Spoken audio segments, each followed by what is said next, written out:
Welcome. Wherever you are right now, whatever time it is, whatever has happened in your day, know that you are welcome here. There is space for you. There is rest waiting for you. And there is nothing you need to do except listen and allow these words to carry you toward the deep peace your body is asking for. Tonight we will journey together through ancient wisdom that has guided countless souls toward rest. We will walk through stories that are simple on the surface but hold profound truths beneath. We will discover together that the peace you have been searching for is not far away. It is not in the future. It is not something you must earn or achieve. It is already here, in this moment, in the breath moving through your body, in the awareness that is listening to these words right now. Before we begin, I invite you to settle wherever you are. You do not need to sit in any particular way. You do not need to be perfect. If you are lying down, let yourself sink deeper into whatever is supporting you. If you are sitting, let your spine be natural. Let your shoulders drop away from your ears. Let your hands rest wherever they want to rest. Let your jaw soften. Let your tongue rest gently in your mouth. Let your eyes close or let them stay open with a soft gaze. Whatever feels right for your body is exactly right. There is nowhere else you need to be. There is nothing you need to figure out tonight. There is no problem that requires your attention in this moment. All of that can wait. For now, you are here. You are breathing. You are alive. And that is enough.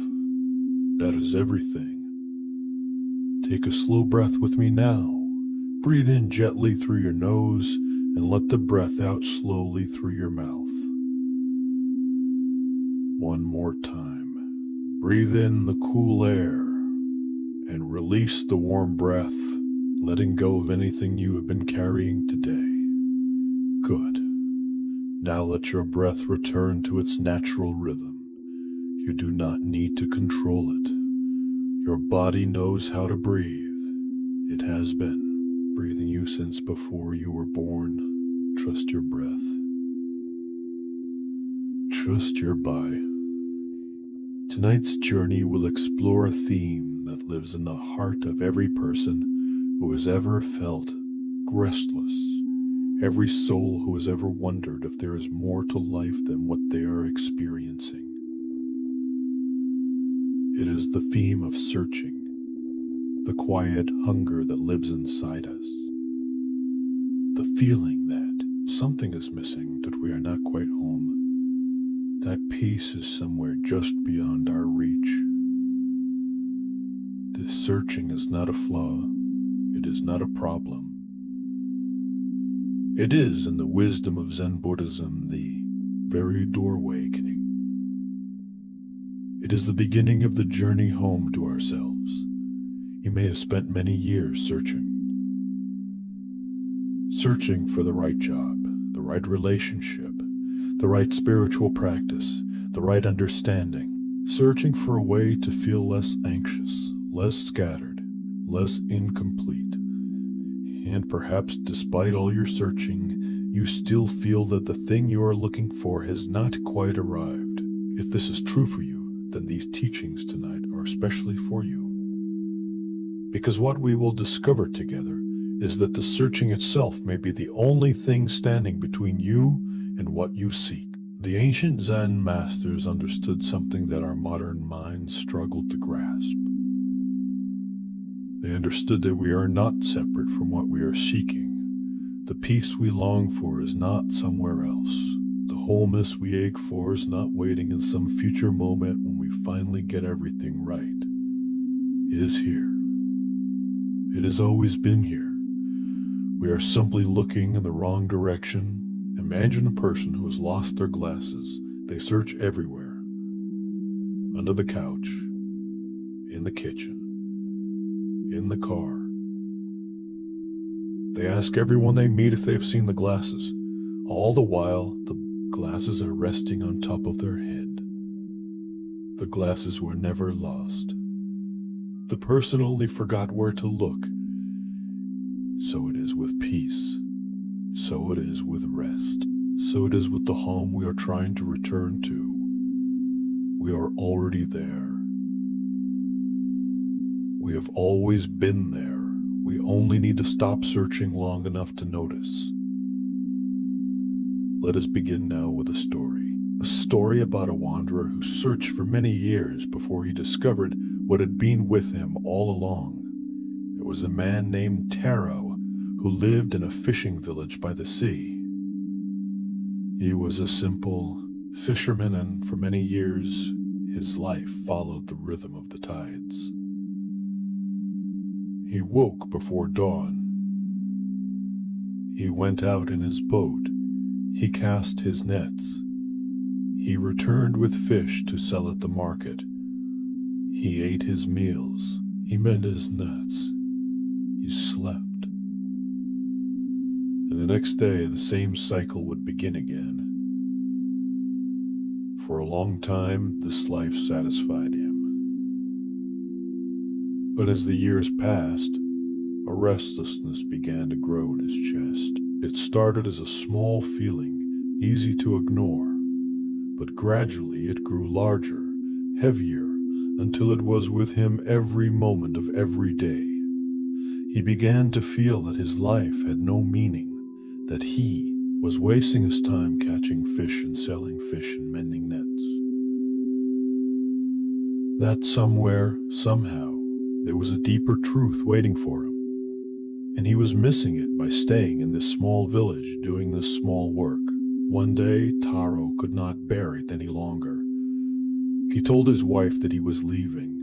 He was going to find a great teacher, someone who could show him the meaning of life, someone who could give him the peace that had been eluding him. His wife was sad, but she understood.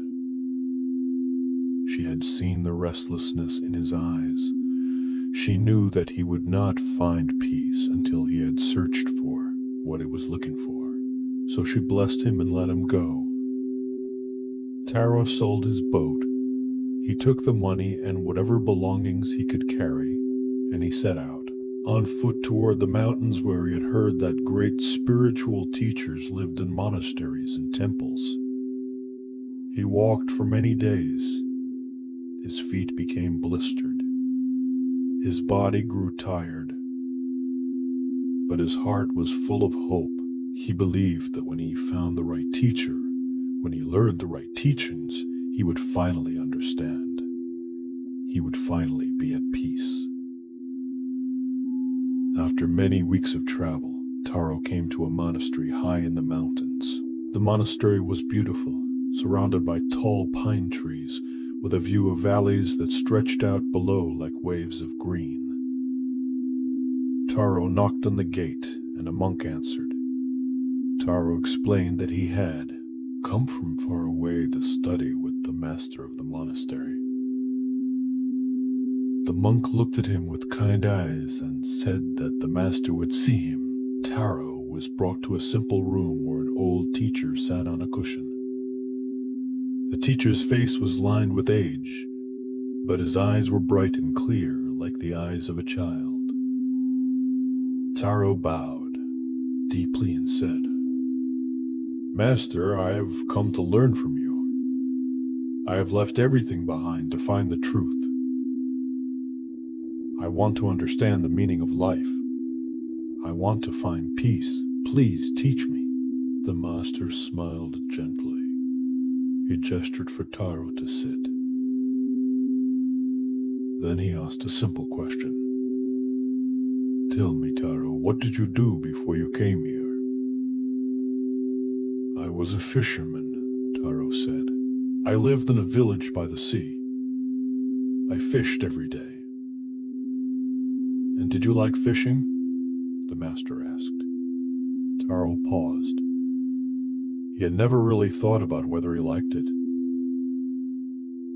I do not know." It was just what I did. It was my life. But it felt empty, like I was missing something. The master nodded slowly. And so you left your home, your wife, your work, to come here and find what was missing. Yes, Taro said. Yes. I need to know the truth. I need to find peace. The master sat in silence for a long time.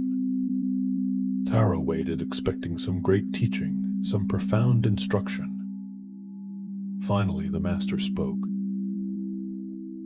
Taro, I will accept you as a student, but before you begin your formal studies, I have one task for you.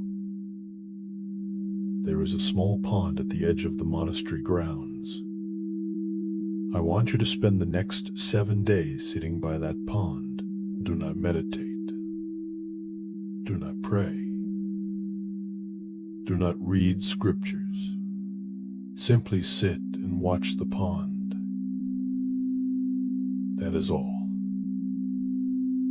Taro was confused. This did not sound like the profound teaching he had been hoping for. But he trusted that the master had a reason, so he agreed. The next morning, Taro went to the pond. It was a small, still pond surrounded by reeds and wildflowers. He sat down on the grass and began to watch. At first, his mind was full of noise. He thought about his wife. He thought about the journey. He thought about all the things he wanted to learn. He wondered what the point of this exercise was.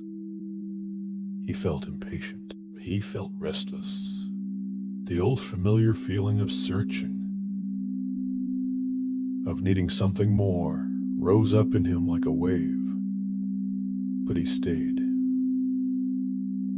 He watched the pond. Hours passed. The sun moved across the sky. Birds came and went. Insects skimmed across the surface of the water. And slowly, gradually, Tara's mind began to quiet. Not because he was trying to quiet it, but because there was nothing else to do except watch the pond. And in the watching, there was a strange kind of peace. On the second day, something shifted. Taro began to notice things he had not noticed the day before. The way the light changed the color of the water, the way the reeds swayed with the slightest breeze, the way a dragonfly hovered above the surface, its wings catching the sunlight. He had looked at water his entire life. He had spent years on the ocean, surrounded by water, but he realized now that he had never really seen it.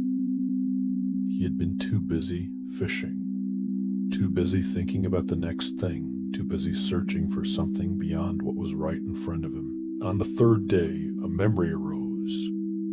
He remembered a morning many years ago when he had gone out in his boat just as the sun was rising. The sea had been perfectly calm, like glass.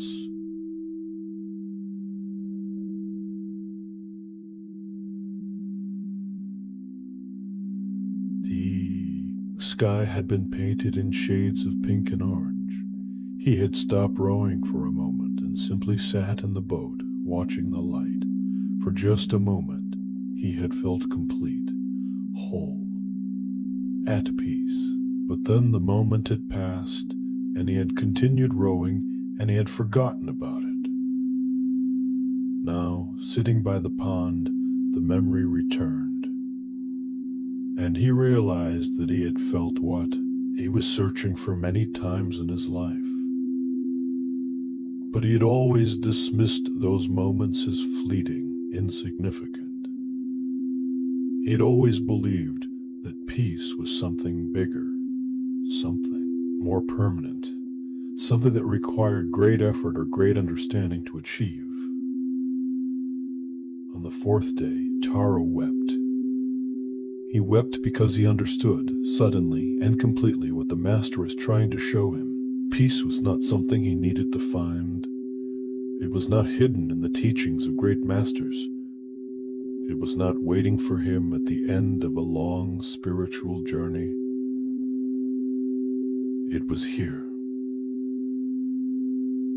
It had always been here, in the pond, in the dragonfly, in the light on the water, in the breath moving through his body, in the simple act of being present to what is. He had left his home, his wife, his work, because he believed that those things were empty, meaningless, separate from the truth he was seeking.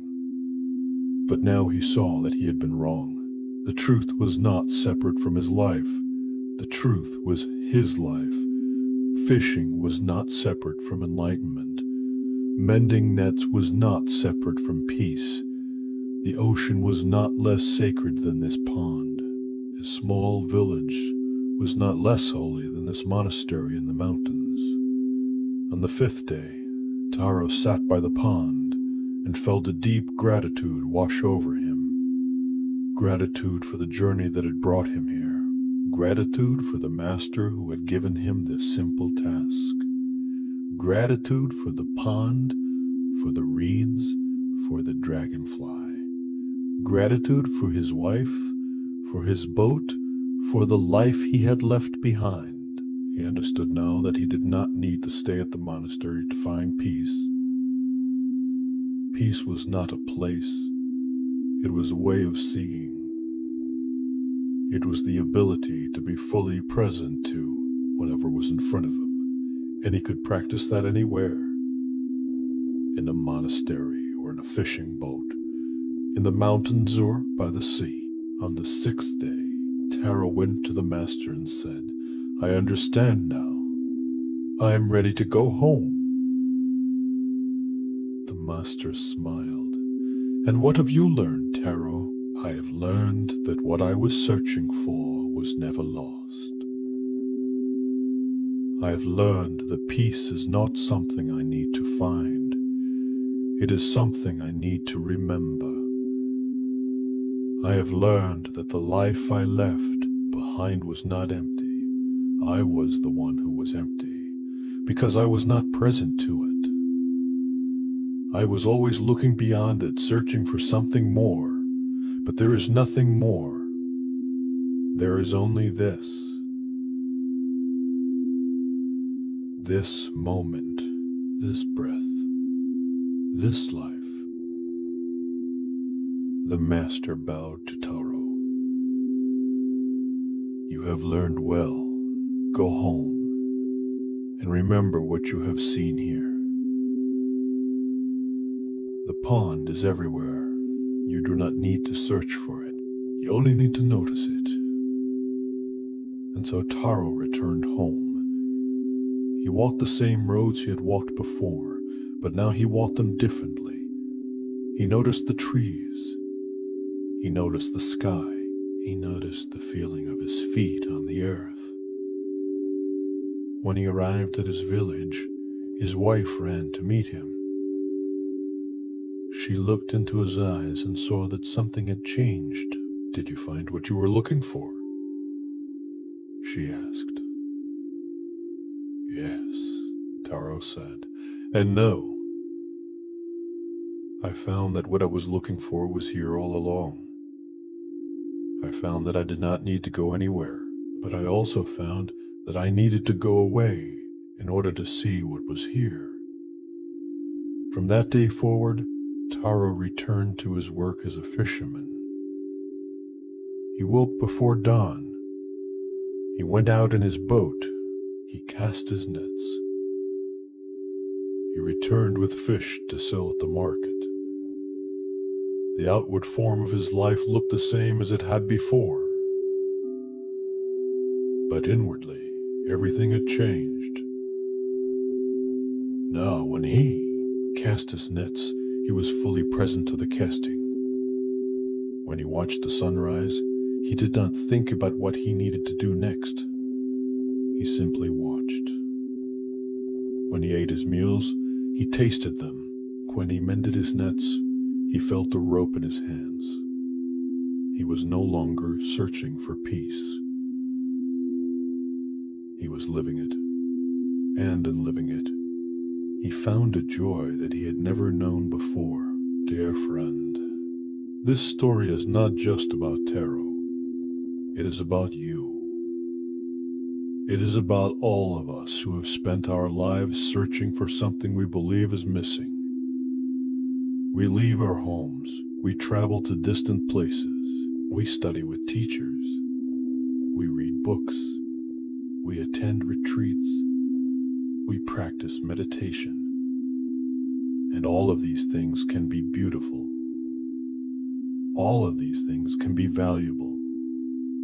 But if we are doing them because we believe that peace is somewhere else, somewhere other than here, then we are like Taro before he sat by the pond. We are looking in the wrong direction. The peace you are seeking is not in the future. It is not waiting for you after you have meditated enough, after you have understood enough, after you have become good enough. It is here, right now, in the breath that is moving through your body in this very moment, in the awareness that is listening to these words, in the sensation of your body resting on the surface beneath you. You do not need to become someone different to access this peace. You do not need to fix yourself. You do not need to transcend your humanness. You only need to be present, fully present, to this moment, to this breath, to this body, to this life.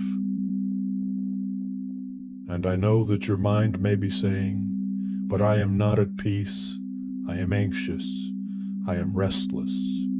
My mind is full of thoughts. How can I be at peace when I feel this way? And this is the beautiful paradox at the heart of Zen teaching. You do not find peace by getting rid of the anxiety, by stopping the restlessness, by silencing the thoughts. You find peace by being present to the anxiety, by allowing the restlessness, by noticing the thoughts without being swept away by them. Peace is not the absence of experience. Peace is the spaciousness that holds all experience. It is the sky that contains the clouds. The clouds may be dark and stormy, but the sky is not disturbed by the clouds. The sky remains sky, and you are like the sky.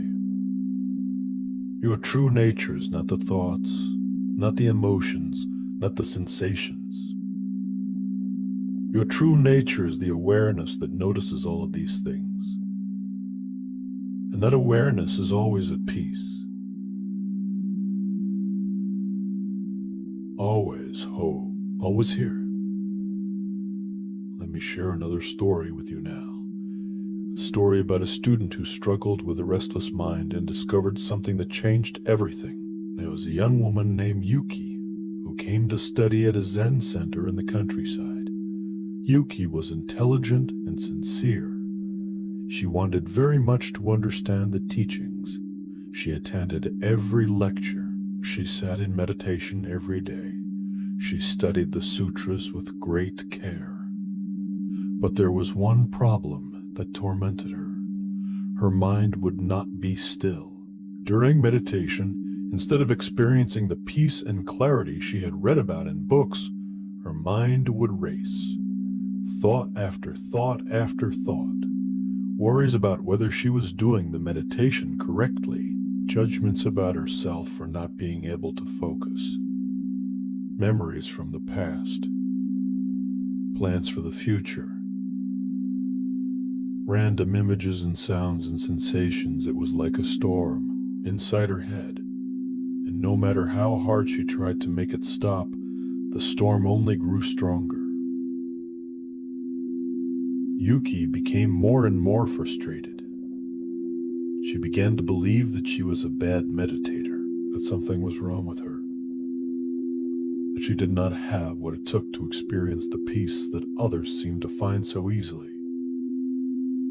She thought about giving up. She thought that maybe meditation was not for her. Maybe she was too broken, too scattered, too damaged. One day, feeling particularly discouraged, Yuki went to speak with the teacher at the center. The teacher's name was Suki, an old woman who had been practicing Zen for more than 40 years. Yuki sat across from Suki and poured out her heart. She told her about the racing thoughts, the frustration, the sense of failure. "I cannot meditate," Yuki said, her voice breaking. "My mind will not be quiet. I have tried everything, but nothing works. I think I should leave. I think this practice is not for me." Suki listened with great compassion. When Yuki had finished speaking, Suki was quiet for a long time. Then she asked a simple question. "Tell me, Yuki, when you sit in meditation and the thoughts come, what do you do?" "I try to push them away," Yuki said. "I try to focus on my breath. I try to make my mind quiet. And does it work?" Suki asked. "No," Yuki admitted. "The more I try to push the thoughts away, the louder they become." Suki nodded. "This is because you are fighting with your mind. You are treating your thoughts as enemies, and when you fight with your mind fights back. It is like trying to calm a storm by yelling at it. The yelling only adds to the noise." "Then what should I do?" Yuki asked. Suki smiled. "Stop fighting. Stop trying to make your mind quiet. Instead, simply notice. When a thought comes, do not push it away. Do not grab onto it. Simply say to yourself, 'Ah, a thought,' and then return to your breath. Not because the thought is bad. Not because you need to get rid of it. But because your intention is to practice being present to your breath. The thoughts will come and go.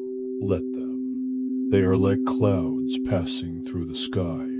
You do not need to chase the clouds. You do not need to fight the clouds. You only need to notice them and let them pass." Yuki tried to understand. "So I should just allow the thoughts?" "Yes," Suki said.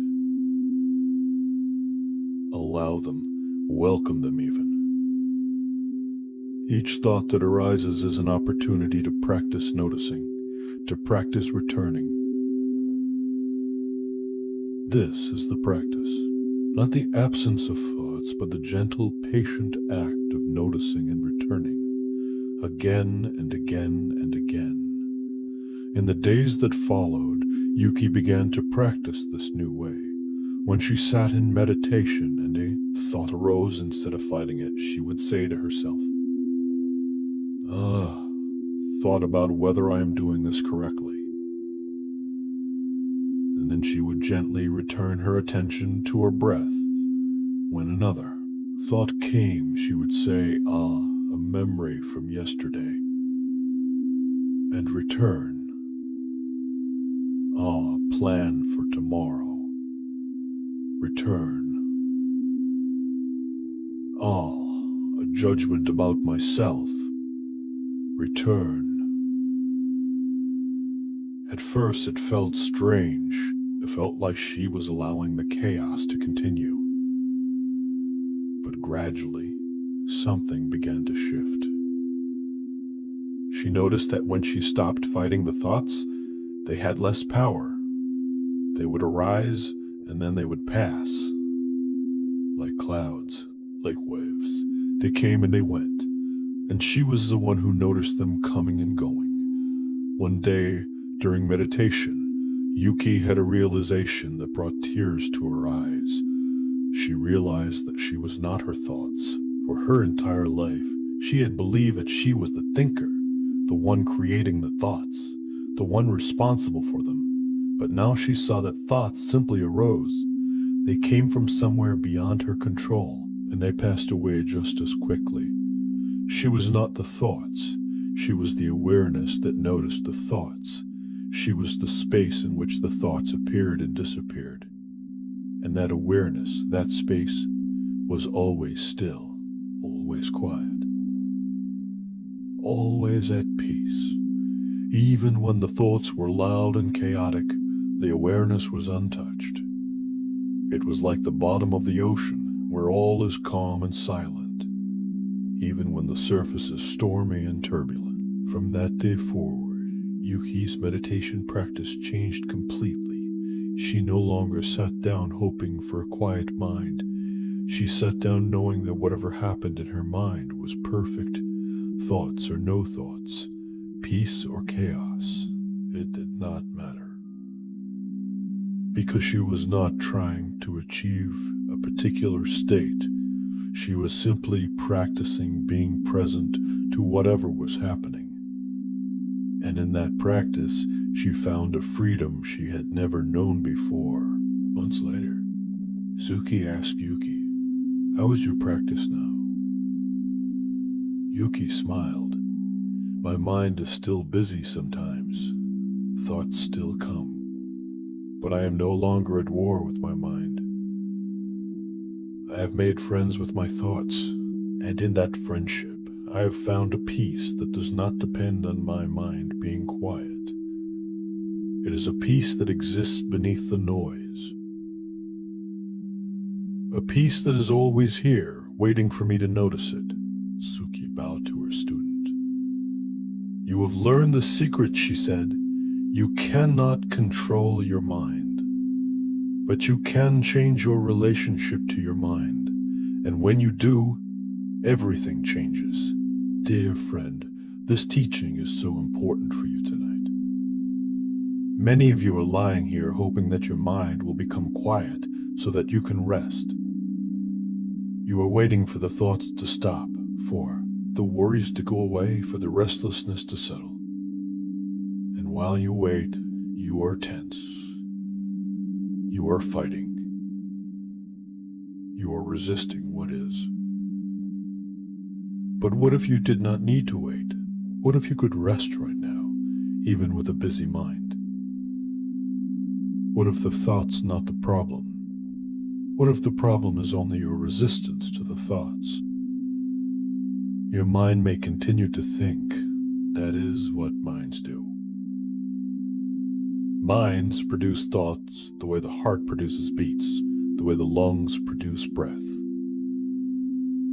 It is natural. It is not a sign that something is wrong with you. It is simply what minds do. But you are not your mind. You are the awareness that notices the mind. And that awareness can rest even while the mind is busy. So as you lie here tonight, practice what Yuki learned. When a thought comes, do not fight it. Do not judge yourself for having it. Simply notice it. A thought about tomorrow. And then gently bring your attention back to your body, to the sensation of your breath, to the feeling of being held by the surface beneath you. You do not need to make a thought go away. You only need to practice returning, gently, with kindness toward yourself. And as you practice this gentle returning, you will begin to notice something. The thoughts have less power when you stop fighting them. They become like background noise. Still there, perhaps, but no longer demanding all of your attention. And in the space between the thoughts, in the brief moments when you return to your breath, to your body, to the present moment, you will find rest.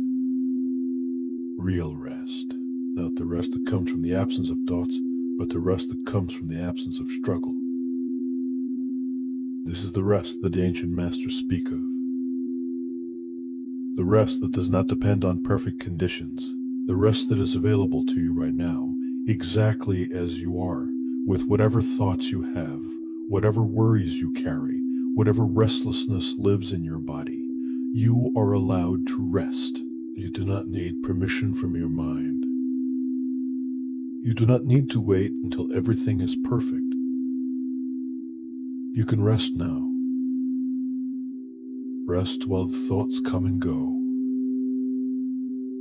Rest while the mind does what minds do. Rest is the awareness that you truly are. Let your body sink a little deeper now. Feel the weight of your body being held. Feel how you do not need to hold yourself up. Gravity is doing that for you. The earth is supporting you. You can let go. You can surrender to this support. Your shoulders can drop a little more. Your jaw can soften. Your hands can uncurl if they are holding tension. Your legs can be heavy. Your feet can be heavy. There's nothing you need to do with your body. Nothing to fix. Nothing to improve. Your body is perfect as it is, and it knows how to rest. It has been resting since you were a baby. It remembers how. You only need to allow it. And your breath. Notice your breath now. Not to change it, not to deepen it. Just to notice it. The cool air coming in through your nose, the warm air going out, the gentle rise and fall of your chest or your belly. Your breath is like a wave on the shore, coming in, going out, rhythmic, natural, effortless. You do not need to make your breath happen. It is happening on its own. Your body knows exactly what it needs. Trust your bite. Trust your breath. As you rest here, I want to offer you one more short story before we continue deeper into relaxation. It was a monk who lived alone in a small hut in the forest. He had left the monastery years, able to practice in solitude. Every day he would meditate for many hours. He would chop wood and carry water and tend his small garden. He lived a simple life, free from the distractions of the world. One day, a traveler came upon his hut. The traveler was lost and asked if he could stay for the night. The monk welcomed him in and offered him food and a place to sleep. As they sat by the fire, the traveler asked the monk, "You have given up so much to live here alone. What have you gained from all your years of practice?" The monk was silent for a moment. Then he said, "I have gained nothing." The traveler was confused. Nothing? Then why practice at all? Why give up the pleasures of the world if you gain nothing? The monk smiled. "I did not say the practice was worthless. I said I gained nothing. But I have lost many things. I have lost my anger. I have lost my fear of death. I have lost my need to be someone important. I have lost my attachment to comfort. I have lost the belief that I am separate from everything else. And in losing these things, I have found that what remains is more than enough." The traveler thought about this. So the practice is about subtraction, not addition. "Yes," the monk said. "We spend our lives trying to add things. More wealth, more pleasure, more knowledge, more experiences. We believe that if we accumulate enough, we will finally be happy. But happiness does not come from addition. It comes from subtraction. From letting go of what we do not need. From losing the burdens we have been carrying. From becoming simpler, lighter, more free. And what remains when you let go of everything? The traveler asked. The monk gestured to the fire, to the hut, to the forest outside. This, he said, just this, and it is everything. Dear one, you have been carrying so much. Burdens you do not need. Worries that serve no purpose. Beliefs that only create suffering. And tonight, you have the opportunity to set some of that down. Not forever, perhaps. Not all at once. But just for now. Just for this moment. Just for tonight. You do not need to carry your yesterday into this moment. What happened yesterday is already gone. It exists only in memory, and memory is not happening now. Now is only now. You do not need to carry your tomorrow into this moment either. Tomorrow has not arrived. It does not exist except as imagination. And imagination is not happening now. Now is only now. All you have is this moment, this breath, this body, this awareness. And in this moment, there is nothing wrong. In this moment, you are safe. In this moment, you are whole. Practice subtraction tonight. Let go of the need to be anywhere else. Let go of the need to be anyone else. Let go of the need to understand everything. Let go of the need to fix yourself. Let go and see what remains. What remains is peace. What remains is rest. What remains is the quiet joy of simply being alive, here, now, in this moment. You are home, dear friend. You have always been home. There is nowhere to go, nothing to search for. You are already here, and here is exactly where you need to be. Rest now. Let these words fade into the background. Let the stories settle like dust. Let your body become heavier and heavier. Let your mind become quieter and quieter.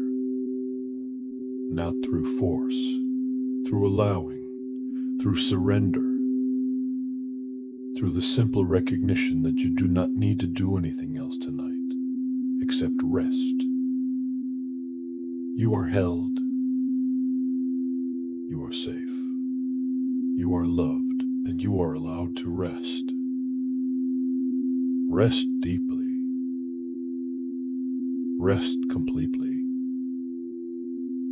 Rest in the knowing that you are exactly where you belong. If you are still awake, still listening, that is perfectly fine. There is no rush. There is no need to force sleep. Sleep will come when it comes. For now, simply rest in the listening. Rest in the being here. Rest in the gentle flow of these words carrying you deeper into peace. We continue our journey now through the wisdom of Zen Buddhism, through stories that have guided seekers for centuries toward the rest that lives beneath all seeking. As we move forward together, let yourself become even more comfortable. Adjust your body if you need to. Let your head sink deeper into the pillow. Let your arms and legs find their natural resting place. Let everything be easy. Let everything be soft. Your breath is still breathing you. Notice how effortless it is. You are not making your breath happen. It is simply happening. This is the nature of life. So much happens without your effort. Your heart beats without you thinking about it. Your cells renew themselves without your instruction. Your body knows how to heal, how to rest, how to be. Trust this knowing. Trust the intelligence of your body. There's an old teaching in Zen that says, when you are hungry, eat. When you are tired, sleep. It sounds so simple. But how many of us actually do this? How many of us eat while thinking about work, while scrolling through our phones, while planning the next thing? How many of us lie down to sleep while our minds are still working, still planning, still worrying about tomorrow? We are physically in one place, but mentally we are scattered across time and space. The teaching invites us to come back, to be where we are. When you eat, just eat. When you sleep, just sleep. When you rest, just rest. This is the practice of wholeness, of bringing all of yourself into this one moment, not divided, not scattered, but whole, complete, here. Tonight, as you rest, practice this wholeness. Your body is here. Let your mind be here too. Not thinking about yesterday or tomorrow, just here. Feeling the sensations of this moment, the softness beneath you, the temperature of the air, the gentle rhythm of your breathing. This is enough. This moment is complete exactly as it is. Let me tell you now about a teacher who learned this lesson in the most unexpected way. There was a Zen master named Hakuin who lived in a small village in Japan. Hakuin was well known for his wisdom and his compassion. People came from far and wide to study with him. He taught them about meditation, about letting go of attachments, about finding peace in the present moment. His students admired him greatly and believed he had transcended all suffering. Part 2. But what they did not know was that Hakuin himself was still struggling. Despite all his years of practice, despite all his understanding, he suffered from chronic pain in his legs. The pain had been with him for years, growing worse as he aged. Some days the pain was so intense that he could barely sit in meditation, but he never spoke of it to his students. He believed that as a teacher he should be beyond such physical concerns. One night, the pain was particularly severe. Hakuin sat in his room, unable to sleep, feeling frustrated and defeated. He thought, what kind of Zen master am I? I teach others about acceptance, about being present to what is, but I cannot accept this pain. I cannot be at peace with my own body. As he sat with these thoughts, feeling like a failure, something shifted. He realized that he had been treating his pain the same way he had treated everything else in his life that he did not want. He had been resisting it, pushing it away, pretending it was not there. He had been at war with his own body. In that moment, Hakuin made a decision. He stopped fighting. He turned his full attention toward the pain, not to analyze it, not to make it go away, but simply to feel it, to be present to it, to meet it with the same compassionate attention he would give to a suffering student who came to him for help. He sat very still and said to the pain, I see you. I have been ignoring you, resisting you, wishing you away. But you are part of my experience right now. You are here, and I am here with you. He breathed into the pain. He felt the sharp sensations in his legs, the burning, the aching, the tightness. He did not try to change any of it. He simply felt it fully, completely, without resistance. And something remarkable happened. The pain did not go away, but his relationship to the pain changed entirely.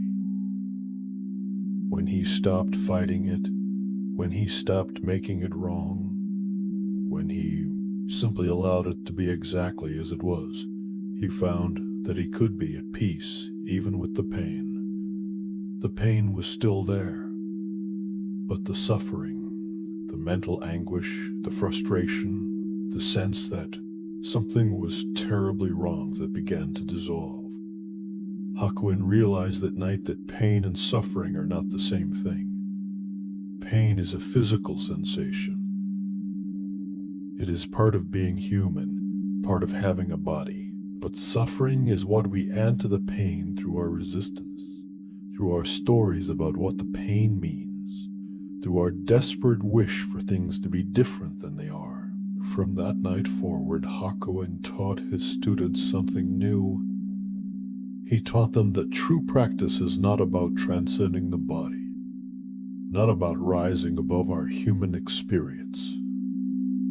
True practice is about being fully present to our experience, whatever it is, pain or pleasure, joy or sorrow, peace or restlessness. All of it is part of being alive, and all of it can be met with presence, with acceptance, with compassion. One of his students asked him, "Master, does this mean we should just accept everything? Should we never try to change anything?" Hakuin smiled. There is a difference between acceptance and passivity. Acceptance means we see clearly what is actually happening in this moment. We do not pretend. We do not deny. We do not resist. From this clear seeing, from this acceptance of what is, we can respond wisely. We can take medicine for pain. We can leave a harmful situation. We can make changes that need to be made. But we do it from a place of clarity and peace, not from a place of resistance and suffering. Another student asked, "But what if the pain is too much? What if I cannot accept it?" "Then accept that you cannot accept it," Hakuin said gently. "Accept your resistance. Accept your struggle. Do not make war on your war. Simply notice what is happening. I am resisting. I am struggling. Even this can be met with kindness. Even this is part of the practice. Dear friend, perhaps you are lying here with some discomfort in your body. Perhaps there is pain somewhere. Perhaps your back aches, or your neck is stiff, or there is a tightness in your chest. If this is true for you, I invite you to try what Hakuin discovered. Instead of fighting the discomfort, instead of wishing it away, simply notice it. Bring your attention to the sensation. Not to fix it, not to make it wrong, just to feel it. What does it actually feel like? Is it sharp or dull? Is it constant or does it pulse? Is it hot or cold? Get curious about the sensation. Breathe into the area where you feel it. And as you breathe, say to yourself, "This is what is happening right now. And I can be present to it." You may find, as Hakuin did, that when you stop resisting, something softens. The sensation may change, or it may stay the same, but your relationship to it can shift. And in that shift, there is relief. There is peace, not because the discomfort is gone, but because you are no longer adding suffering to it through your resistance. And if you are lying here without physical pain, but with mental or emotional discomfort, anxiety, sadness, restlessness, fear, the same teaching applies. You do not need to make these feelings go away in order to rest. You can rest while they are here. You can be at peace even while you are feeling unsettled. Because peace is not a feeling. Peace is the space that holds all feelings. It is the awareness that notices fear without being afraid of the fear. The awareness that notices sadness without being destroyed by the sadness. You are larger than your emotions, larger than your thoughts, larger than any sensation or experience. You are the vast, open sky, and everything else is just weather passing through. Let me share another story with you now, a story about a student who discovered this truth through a simple practice. There was a young monk named Ichiro who was struggling with terrible anxiety. Every day he would wake up with a knot in his stomach. His mind would race with worries. What if he was not good enough? What if he failed? What if something terrible happened? The anxiety followed him everywhere. It was there when he meditated. It was there when he ate. It was there when he tried to sleep. Ichiro went to his teacher, an old woman named Son, and said, "Please, help me. I cannot live like this anymore. The anxiety is destroying me. I have tried everything. I have meditated more. I have studied the teachings. I have practiced mindfulness. But nothing works. The anxiety is still here." Saul looked at him with great kindness. "Tell me, Ichiro, where is this anxiety?" Ichiro was confused by the question. Where is it? It is everywhere. It is in my mind, in my body, in everything I do. "Show me," Son said. "Point to the anxiety. Show me where it lives." Ichiro tried to point, but he realized he could not. It is not a thing I can point to. It is a feeling. It is everywhere and nowhere at the same time. "Ah," Swan said, "so it has no location, it has no solid form, and yet you say it is destroying you. Tell me, how big is this anxiety?" Again, Ichiro struggled to answer. "I do not know how big it is. It feels huge. It feels like it takes up all the space inside me." "Close your eyes," Zone said, "and turn your attention inward. Try to find the boundaries of this anxiety. Where does it begin? Where does it end?" Ichiro closed his eyes and turned his attention inward. He expected to find a massive, overwhelming presence. But when he actually looked for it, when he tried to find its edges, he could not. The anxiety was not a solid thing. It was more like a fog, sometimes denser, sometimes lighter, but always shifting, always changing, never the same from one moment to the next. "I cannot find its boundaries," Ichiro said, opening his eyes. "And if you cannot find its boundaries," Solon said, "then how can it be taking up all the space inside you? Could it be that the space inside you is much larger than you realize? Could it be that the anxiety is just a small part of a much bigger space?" Ichiro had never thought of it this way before. He had always felt that the anxiety was him, that it defined him, that it filled his entire being. But now he began to wonder, what if there was more to him than the anxiety? What if he was the space that held the anxiety rather than the anxiety itself?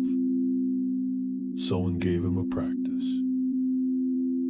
"For the next week," she said, "whenever you feel the anxiety, I want you to say to yourself, 'There is anxiety,' not 'I am anxious.' But there is anxiety. Do you understand the difference?" Ichiro nodded slowly. When I say I am anxious, I am actifying myself with the anxiety.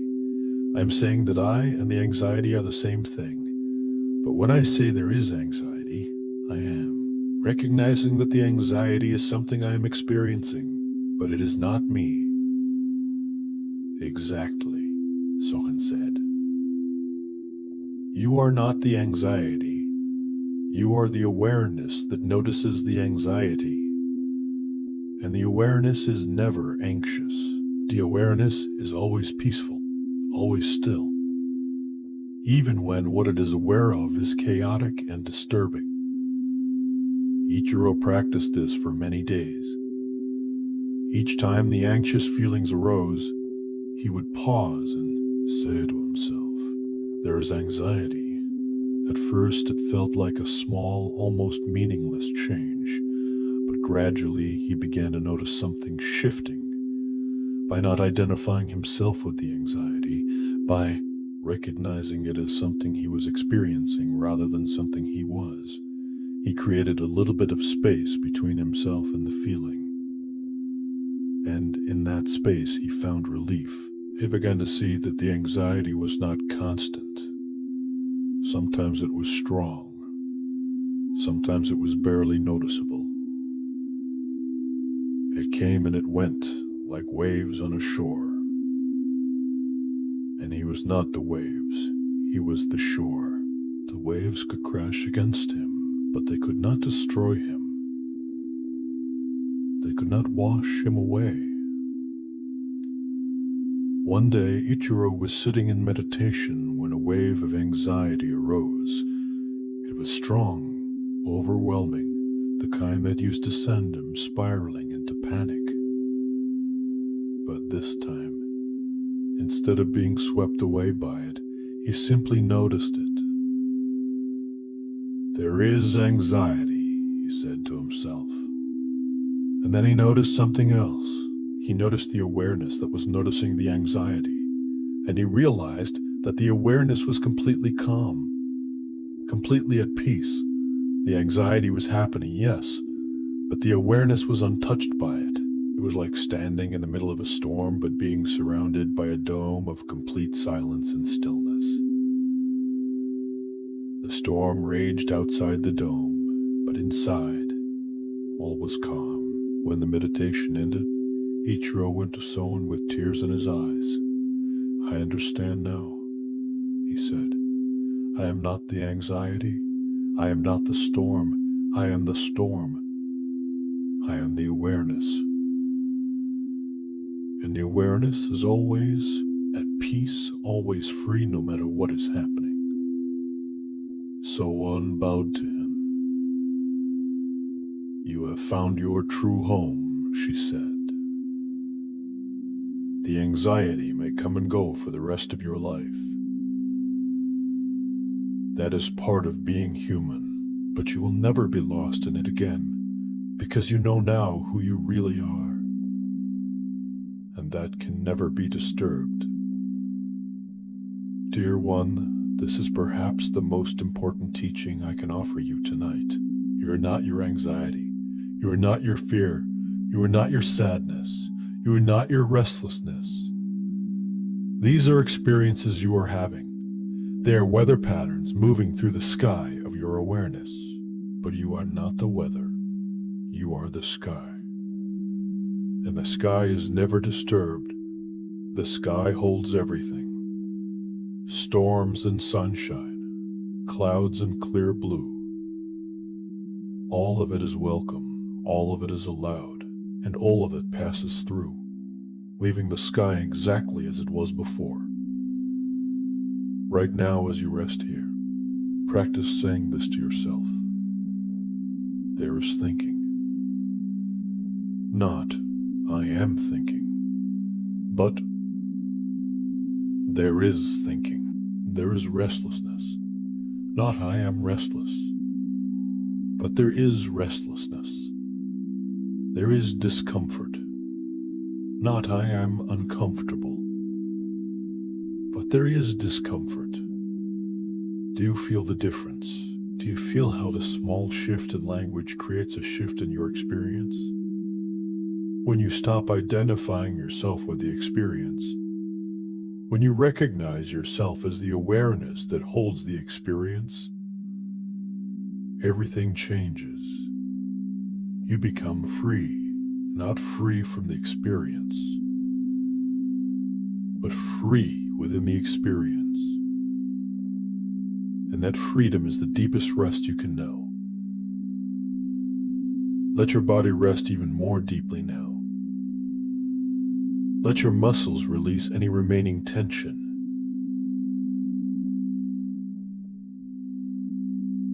Face can be completely soft, your forehead smooth, your eyes resting gently in their sockets, your cheeks heavy, your lips slightly parted, your whole face like the face of someone sleeping peacefully.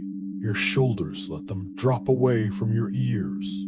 Let them be heavy, supported by whatever is beneath you. Your arms, your hands, let them be completely relaxed. No need to hold anything. No need to do anything, just resting. Your chest, your belly, let them rise and fall with your breath naturally, easily. Your back, your hips, your legs, all releasing, all softening. All becoming heavier and heavier, sinking down, letting go. And your mind, your awareness, simply noticing, simply being. Not trying to control anything. Not trying to make anything happen. Just resting as awareness. Pure, open, spacious awareness. There is a beautiful teaching in Zen about the concept of non-doing. In Chinese, it is called Wai. It means effortless action, or more accurately, action that arises from stillness rather than from striving. It is the art of letting things happen rather than making them happen. Think of a river flowing downstream. The river does not try to flow. It does not strain or struggle. It simply follows the natural course of the land. Gravity pulls the water, and the water yields to gravity. This is Wu-Wei. Effortless movement, natural flow. Or think of a tree growing. The tree does not try to grow. It does not set goals or make plans. It simply receives sunlight and water and nutrients from the soil. And growth happens naturally. The tree is not passive. It is doing what trees do. But it is doing it without effort, without striving, without struggle. This is what rest is. It is Wu-Wei. It is not passivity. It is not forcing yourself to do nothing. It is simply allowing what is natural to happen. Your body wants to rest. Your nervous system wants to calm. Your mind wants to settle. You do not need to make these things happen. You only need to stop preventing them from happening. And how do we prevent them? Through trying too hard, through striving. Through thinking that we need to do something in order to deserve rest. Through believing that we need to be different, better, more peaceful before we are allowed to let go. But you do not need to earn rest. Rest is your birthright. You were born knowing how to rest. Watch a baby sleep. The baby does not try to sleep. The baby does not worry about whether they are sleeping correctly. The baby simply surrenders. And sleep comes. You can return to this natural way of being. You can let go of the trying. You can surrender to the wisdom of your body, which knows exactly what it needs and how to receive it. Let me tell you about a farmer who learned this lesson. There was a farmer named Kenji who worked very hard on his land. He planted his seeds carefully. He watered them every day. He pulled the weeds. He checked on the plants constantly, worrying whether they were growing properly, whether they were getting enough sun, whether the soil was right. One year, there was a drought. No matter how much Kenji worried and fussed over his crops, they did not grow well. He stayed up at night pacing, trying to think of solutions. He worked himself to exhaustion, carrying water from a distant well, doing everything he could to save his crops. His neighbor, an old man named Takeshi, had the same drought conditions, but Takeshi seemed peaceful. He worked steadily, but without anxiety. He did what needed to be done and then rested.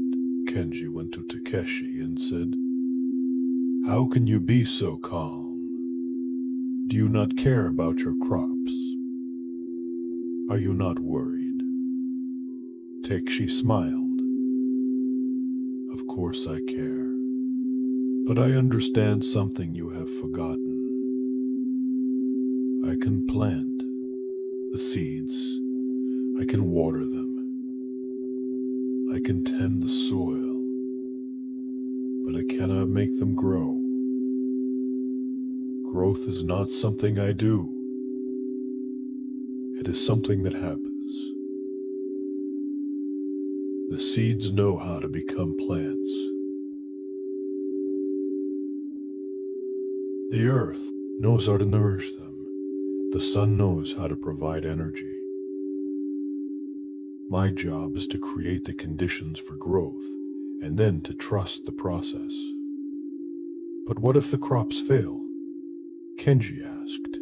Then they fail, Takeshi said, and I will plant again next season. I will do my part and I will accept whatever comes. This is the way of farming. This is the way of life. We do what we can, and we release what we cannot control. Kenji thought about this. He realized that he had been trying to control everything.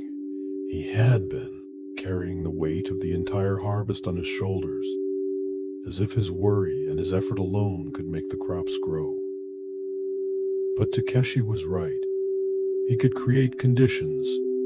He could tend the field, but the growing itself was not his to control. From that day on, Kenji worked differently.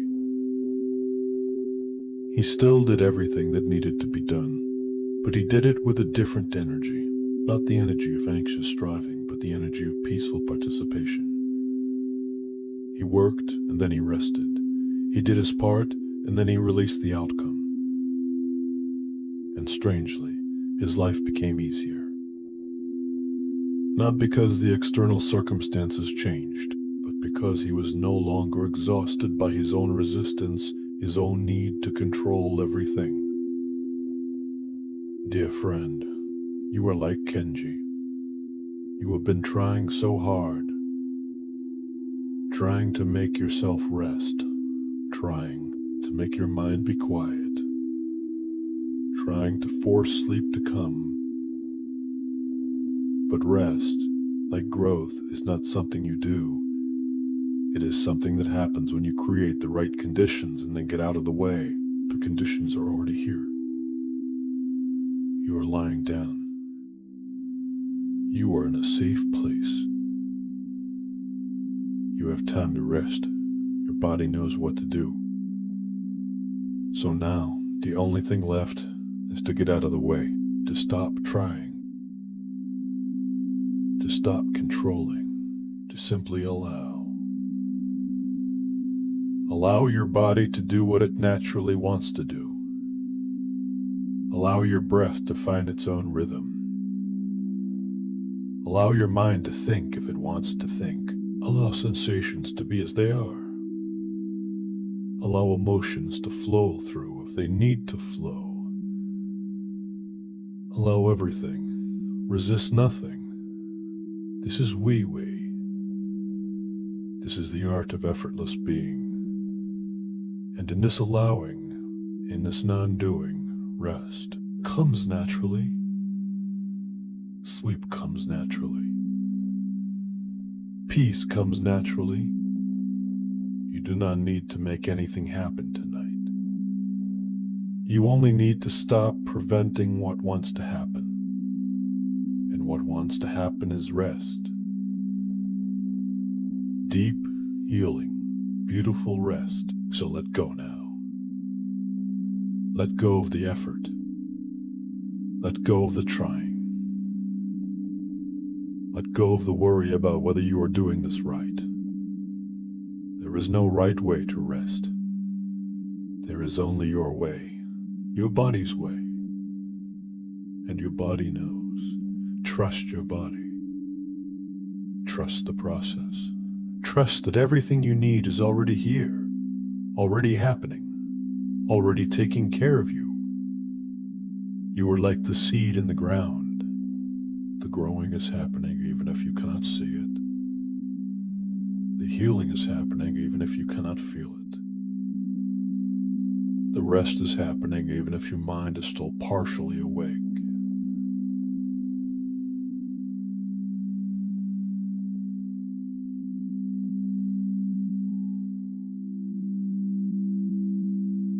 All is unfolding exactly as it needs to. And you are held in this unfolding, carried by it, supported by it, loved by it.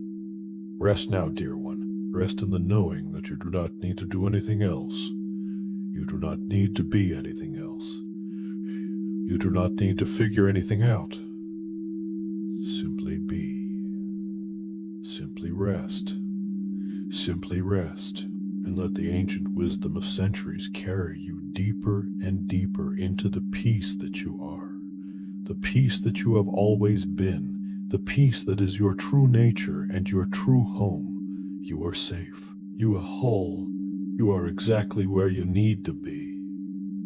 Rest now. Rest completely. Rest in the loving arms of this moment, this breath. As we continue our journey deeper into rest, I want to share with you more wisdom from the ancient teachers. Wisdom that has been passed down through generations, not because it is complex or difficult, but because it is so simple, so true, so essential that it must be remembered again and again. Let your body settle even more deeply now. Feel how the surface beneath you is holding you completely. You do not need to hold yourself. You are being held. Your head, your shoulders, your back, your legs, all supported, all cared for. There is nothing for you to carry right now. Everything can be released. Everything can be let go. Your breath continues its gentle rhythm, in and out, rising and falling, like waves on a peaceful shore. You do not need to think about your breath. It is breathing you. It has always been breathing you. Even when you forget it, even when you are busy with life, your breath continues, faithful and constant, keeping you alive, keeping you present, keeping you here. In Zen practice, there is a beautiful meditation called just sitting. In Japanese, it is called shikantaza. It means to sit with no purpose, no goal, no striving for any particular state. Not sitting to become enlightened, not sitting to achieve peace, not sitting to stop thoughts, just sitting, being present to the act of sitting itself, without wanting it to be anything other than what it is.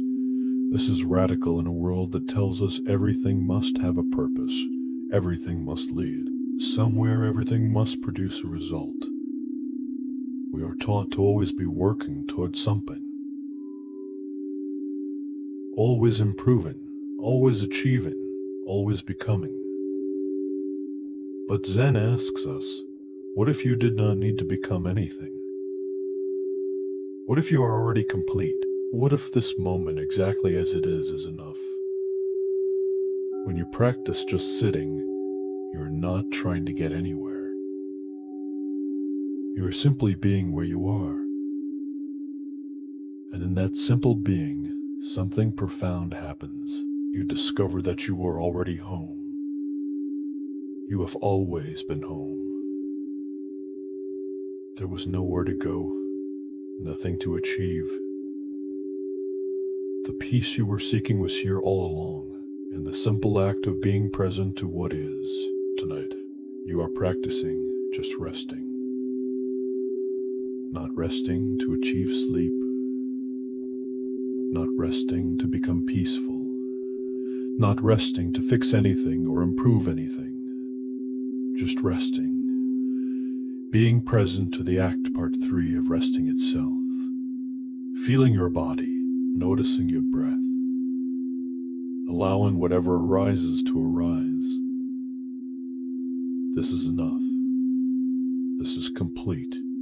This is the practice. Let me tell you about a student who learned this through a profound encounter with her teacher. There was a woman named Ayam who had been practicing meditation for many years. She was dedicated and sincere. She attended every retreat. She followed all the instructions. She sat for hours each day, but despite all her effort, she felt that something was missing. She felt that she was not making progress, that she was stuck, that enlightenment remained far beyond her reach. One day, she went to her teacher, a woman named Ryonan, and expressed her frustration. I have been practicing for so long, Ayame said. I have done everything you have asked, but I do not feel any different. I do not feel enlightened. I still have the same problems, the same anxieties, the same restless mind. When will I finally break through? When will I finally reach the goal? Rowanan looked at her with eyes full of compassion. Tell me, Ayame, what is it that you are seeking? I am seeking enlightenment, Ayam said. I am seeking peace. I am seeking liberation from suffering.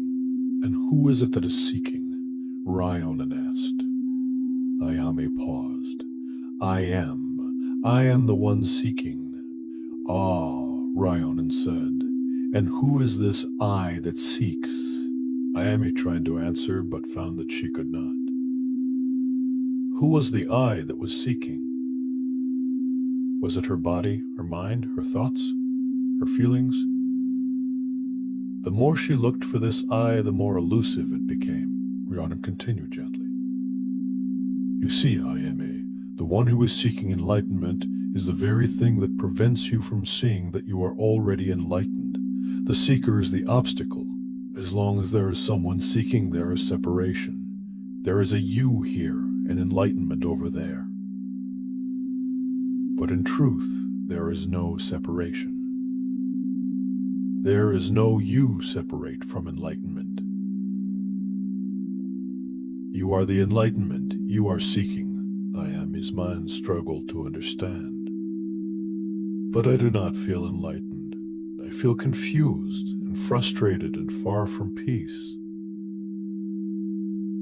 Those feelings are also enlightenment, Ryonan said. Confusion is enlightenment when it is fully experienced without resistance.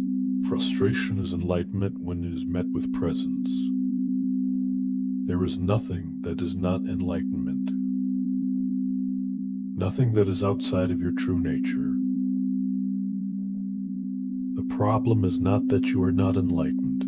The problem is that you are looking for enlightenment as if it were something separate from your present experience. Ryonan stood up and walked to the window. She gestured outside to the garden. Look at the trees. Are they seeking to be trees? Are they trying to achieve treeness? No. They are simply being what they are. And in that simple being, they are complete. They are fulfilling their nature without effort, without seeking. But I am not a tree. I am is said. I am a human being with a mind that suffers. Yes, Rionan said, and that is your nature. To be a human being with a mind that thinks and feels. The tree does not reject its leaves in autumn. It does not wish to be evergreen. It allows the seasons to flow through it. It trusts the process. So too must you trust your process. Your thoughts, your feelings, your experiences, even your confusion and frustration. These are all part of being human. They are not obstacles to enlightenment. They are the very substance of your awakening. I may sat with this teaching for a long time, and slowly, very slowly, something began to shift. She realized that she had been treating her spiritual practice like a race she was trying to win. She had been measuring herself, judging herself, constantly evaluating whether she was making progress. And all of this measuring and judging was exhausting. It was creating the very suffering she was trying to escape. What if she stopped racing? What if she stopped trying to get somewhere? What if she simply allowed herself to be exactly as she was in each moment, without judgment, without the need to be different or better? In the weeks that followed, Ayami's practice transformed. She still sat in meditation, but now she sat without wanting the meditation to produce any particular result. She simply sat. Sometimes her mind was quiet, sometimes it was busy. Pull for fime, pull for welcome. She stopped dividing her experience into good meditation and bad meditation. There was only meditation, only sitting, only being. And in this shift from seeking to being, from striving to allowing, she found a peace that she had never found through all her years of effort. It was not the dramatic breakthrough she had imagined. It was quieter than that, simpler than that. It was the peace of no longer being at war with herself. The peace of accepting her humanity completely. The peace of being exactly who she was, exactly where she was, without needing anything to be different. One day Ryan asked her, "How is your practice now?"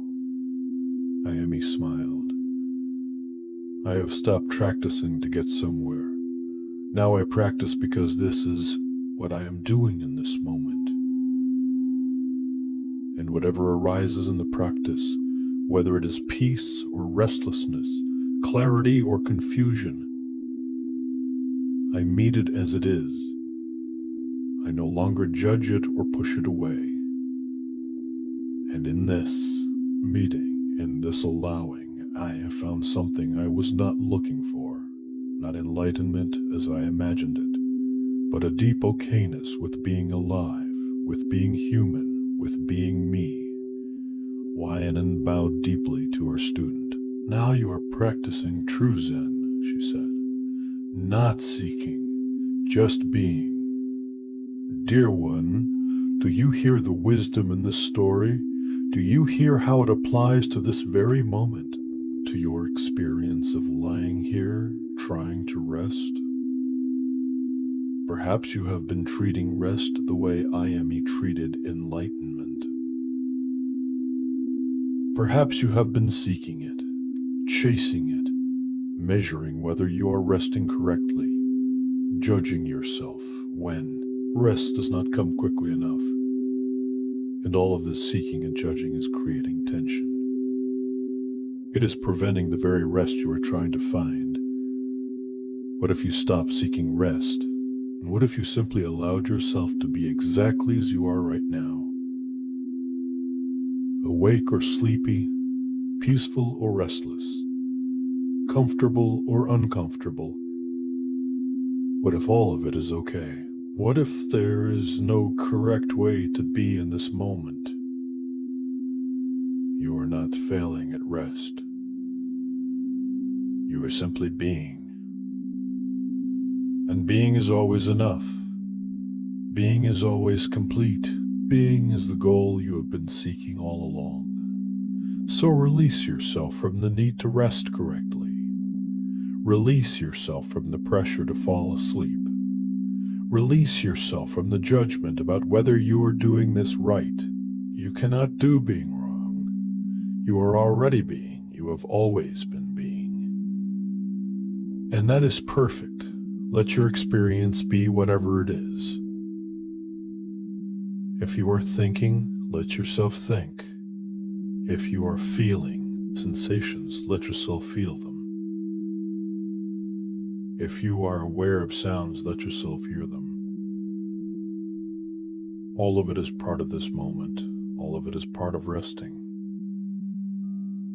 Not the resting you imagined, perhaps,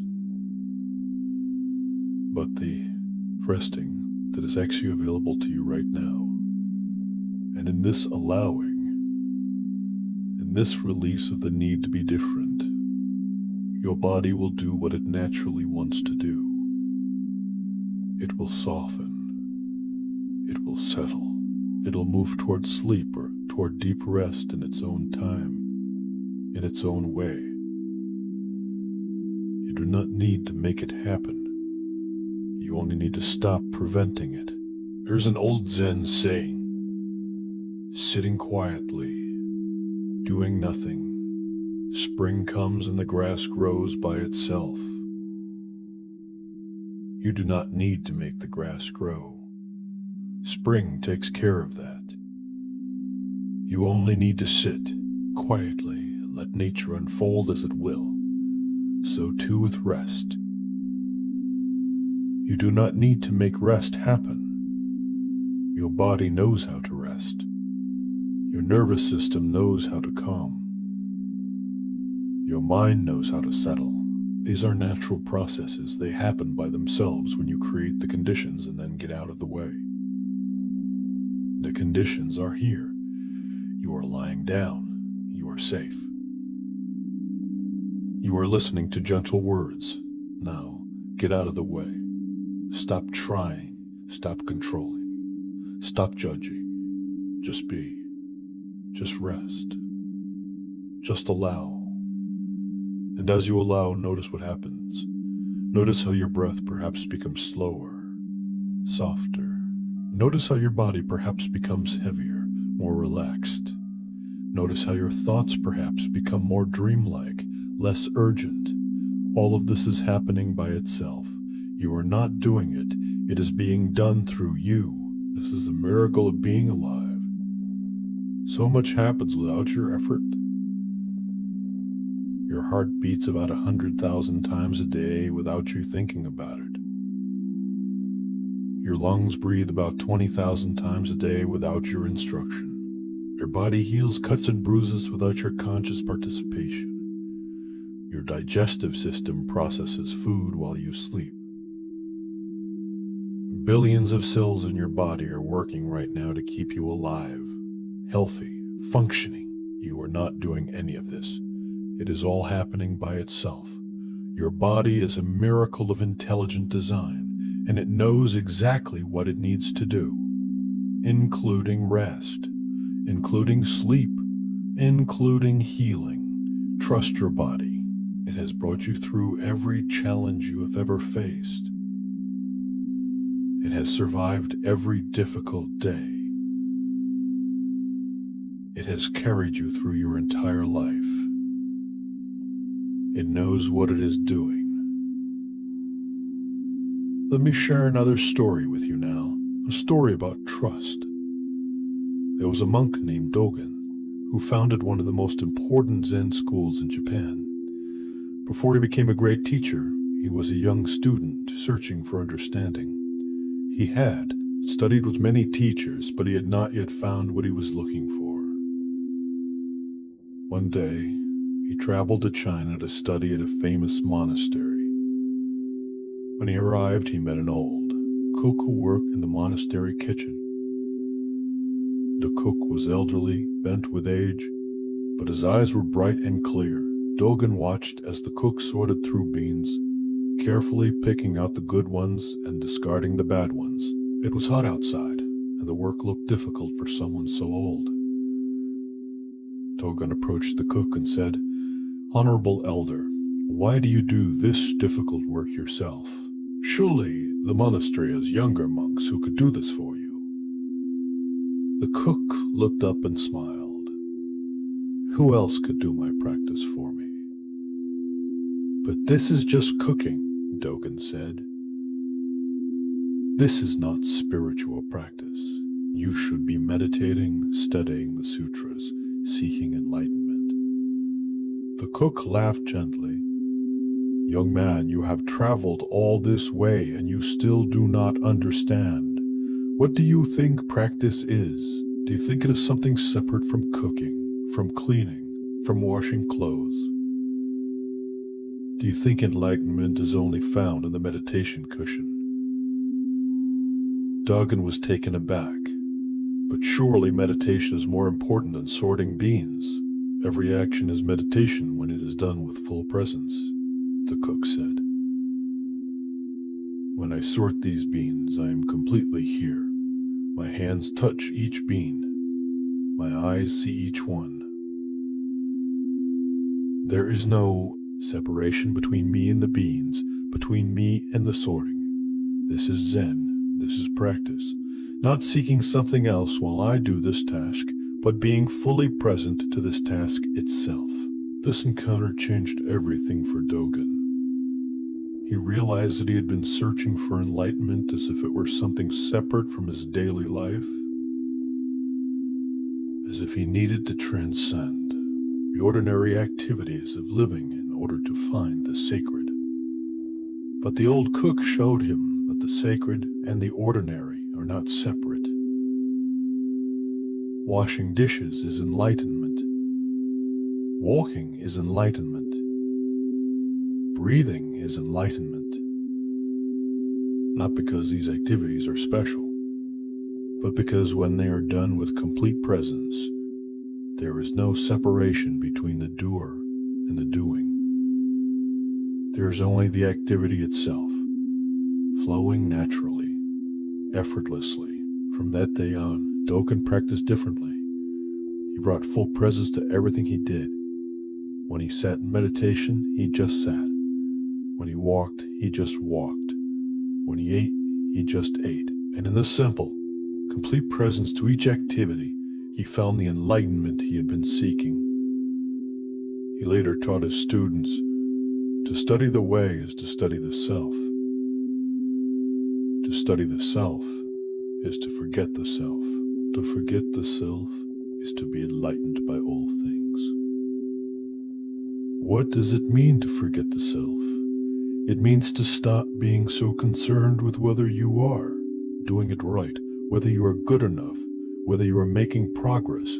It means to become so absorbed in the present activity that there is no longer a separate you standing apart and judging. There is only the activity itself. When you are fully present to resting, there is no you trying to rest. There is only resting. When you are fully present to breathing, there is no you trying to breathe. There is only breathing. This is the forgetting of self. Not a loss of identity, but a release from self-consciousness. A release from the constant monitoring and judging and evaluating. And in this release, you become one with what you are doing. You merge with the moment. And in that merging, there is peace. There is ease. There is flow. Tonight, practice forgetting yourself, not by trying to forget, but by becoming so present to what is happening right now that there is no mental space left for self-concern. Feel your breath. Not you breathing, but just breathing happening. Feel your body resting. Not you trying to rest, but just resting happening. Hear these words. Not you listening, but just listening happening. Let the boundaries dissolve. Let the separation between you and the experience fade. Let there be only the experience itself, flowing naturally, effortlessly, without a separate you standing outside trying to control it or judge it. This is the deepest rest, the rest that comes when there is no longer anyone trying to rest. Just resting, just being, just this. Your body knows how to be. It has been being since before you were born. Before you developed a sense of self, before you learned language, before you formed all the concepts and ideas about who you are and who you should be, your body was already here, being. Return to that original being. Return to the simplicity of existence before it became complicated by thought. You are not your story. You are not your history. You are not your worries about the future. You are the pure being that exists right now in this moment. The being that breathes. The being that feels. The being that is aware. And that being does not need anything added to it. It is already complete. Already whole. Already at peace. Rest as that being now, not as the person with the job and the responsibilities and the problems, not as the person with the past and the hopes for the future, but as the pure being that you are beneath all of that. The being that is simply here, now, alive, aware. This being has no agenda, no goals, no place to get to. It is simply being. And in that simple being, there is profound rest, profound peace, profound freedom. Let everything else fade into the background. All the stories, all the worries, all the plans, let them fade like fog in the morning sun. And let what remains be this simple, pure being. This awareness, this presence. You are this. You have always been this. And this is enough. This is everything. There is a beautiful practice in Zen called beginner's mind. It means to approach each moment as if you have never experienced it before. To let go of all your preconceptions, all your assumptions, all your knowledge, and to meet the moment fresh, new, innocent. When you have beginner's mind, everything becomes interesting again. A single breath becomes a miracle. The feeling of air on your skin becomes a wonder. The sound of silence becomes rich and full. But when you have expert's mind, when you think you already know everything, when you have seen it all before, then nothing is new. Nothing is interesting. You are bored, jaded, going through the motions. Most of us approach rest with expert's mind. We think we know what rest is. We think we know how it should feel. We have done it 1,000 times before, and so we are not really present to it. We are going through the motions, following a script we have memorized.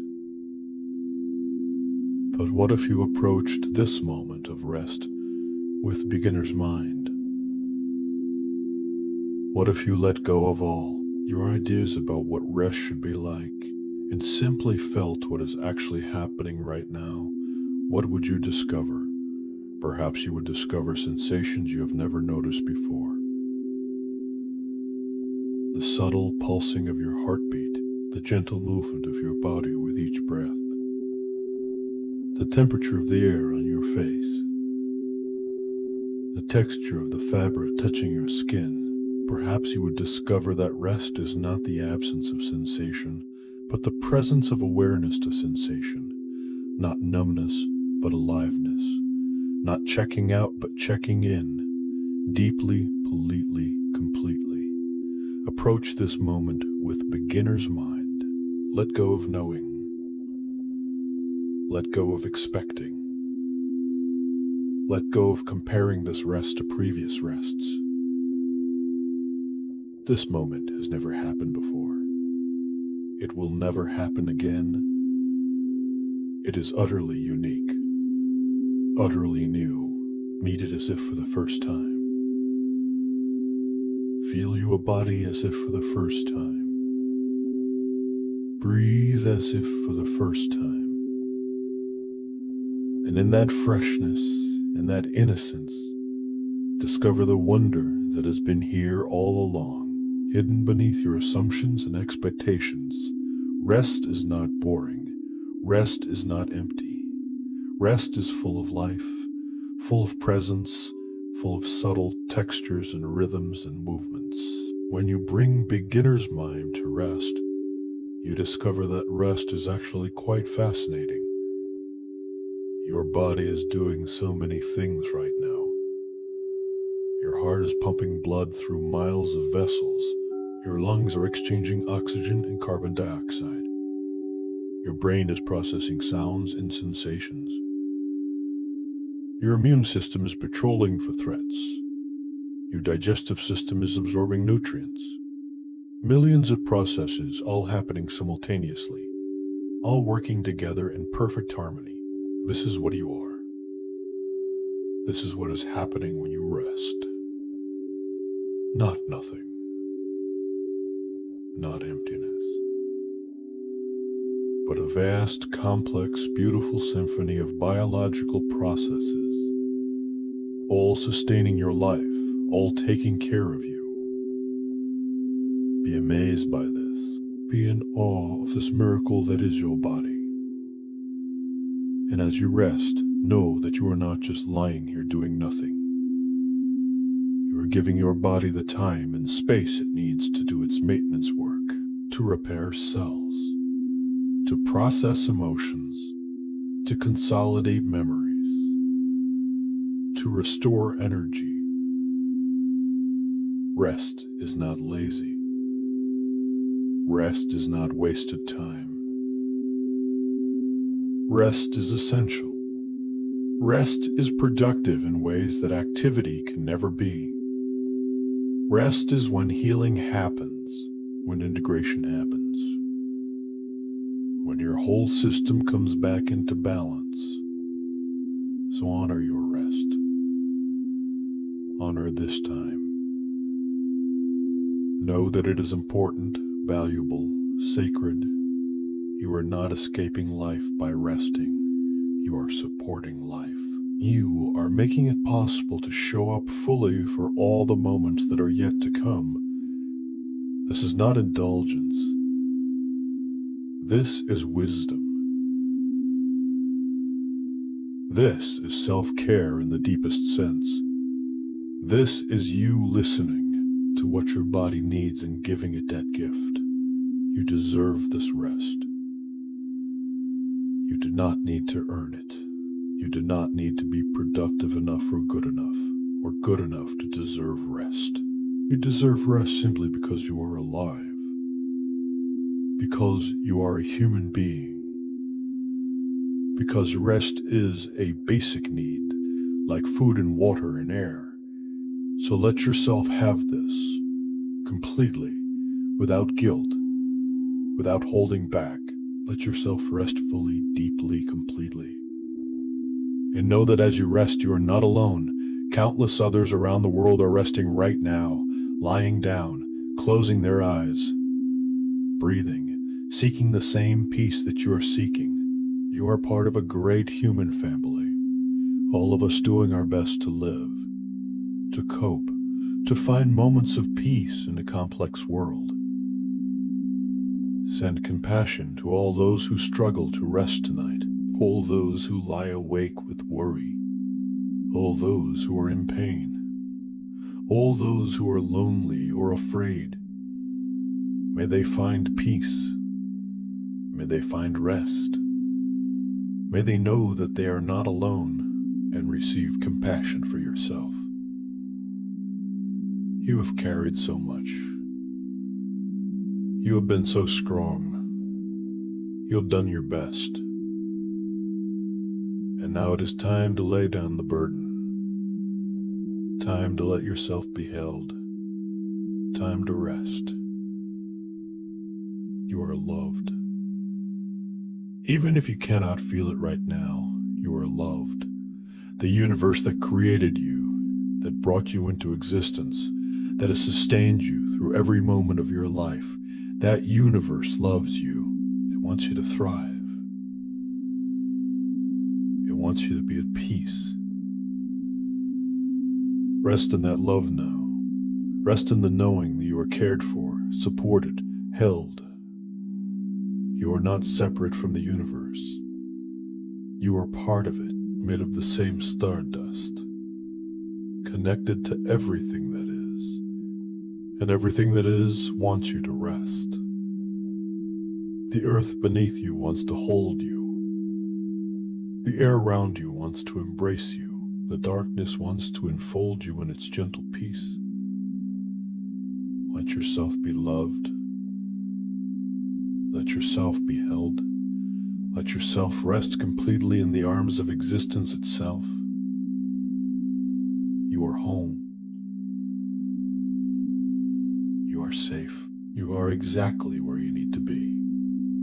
And so we come now to the final part of our journey together, dear friend.